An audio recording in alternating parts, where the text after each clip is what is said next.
Hey guys, Average Joe here, and I'm back to answer a question from one of my customers, Dan. Great question, Dan. He wanted to know if you need to modify your discs and remove material to be able to more smoothly work with your dumbbells, what will that do to the strength of the disc? Great question. So we'll answer that in this video. Now, as you know, you've heard me say in past videos, about 5% currently of customers out there find themselves having to do little tweaks on their discs to more smoothly fit their dumbbells, so it's not quite so tight. And that means removing some material from the back face of their discs.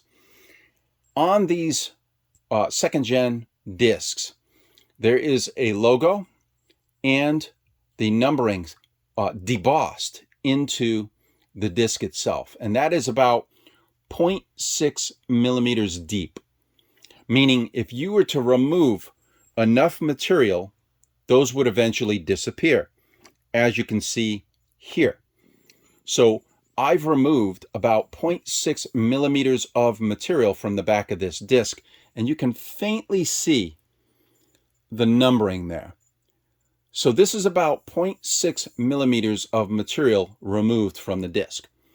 And Dan wants to know, if he does that, what will happen to the strength of the discs? So, Dan, there is a practical limit. I would not remove more than about a millimeter from the back. And part of that is to do with, obviously, you have a limitation here. This is only so thick. It's only a few millimeters thick. But I have safely removed up to about a millimeter from the back of these discs. You usually don't need to remove that much. Usually, you'll only remove a tiny bit and you'll still see the logo and you'll still see the numbering.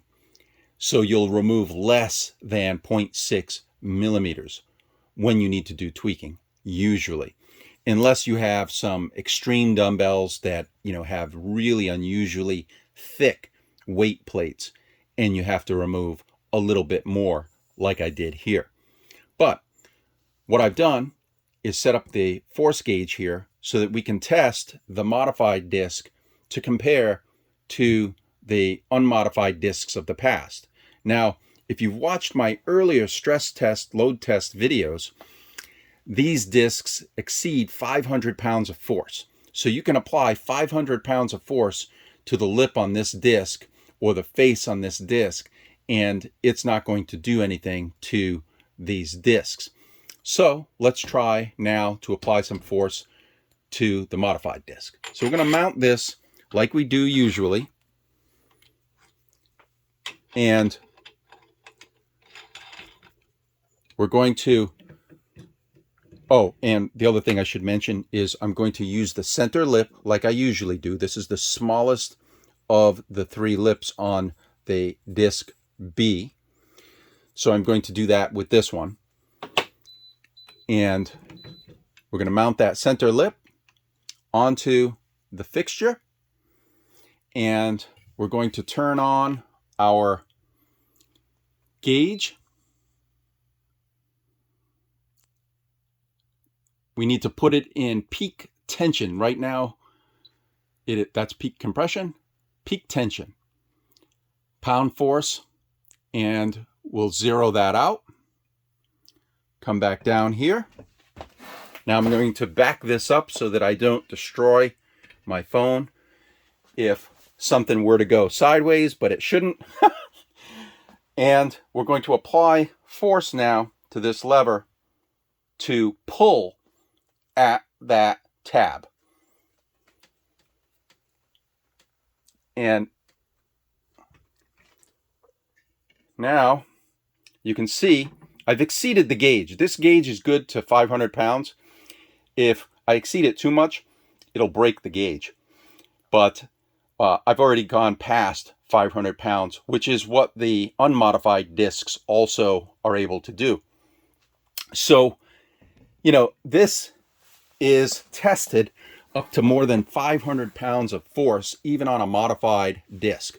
Now, let's see if that was just an anomaly, we'll unmount disc B, and we're going to mount C.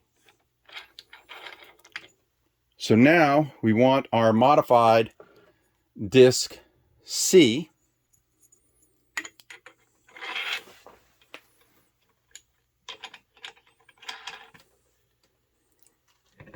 Get this up on the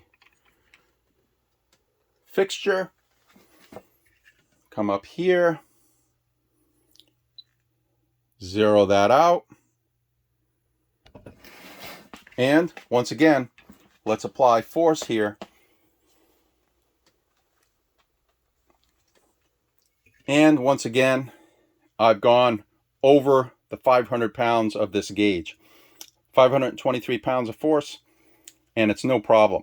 So to answer your question, Dan, yes, you can safely modify your discs by removing material. You don't usually need to modify more than 1 millimeter. If you find yourself having to remove more than 1 millimeter from the backside of one of these discs, there's some other thing going on with your dumbbells. Usually it'll be, 1/4 of a millimeter, 1/2 of a millimeter. Usually you'll still see this number and this logo because you will not have removed so much that they disappear like this. But you can do that up to about 1 millimeter off the back, and it would be no issue with your discs. The other thing, Dan, is don't remove material from the lips. Okay? Don't take material off the inside. Don't take material off the top of your lip. If you have a situation where you've got, let's say, a plate that's too tight in here, don't remove material from the lip. Instead, remove material from the back side of the adjacent disc.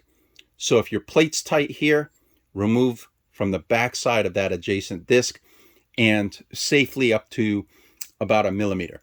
But keep in mind that the more you remove, the more loose your plate becomes in here.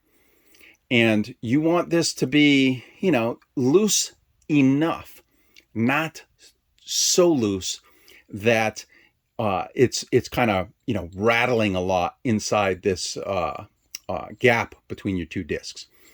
Okay, so hopefully that answered your question, Dan. And all of you who might have been thinking the same thing about modifying the discs if you need to.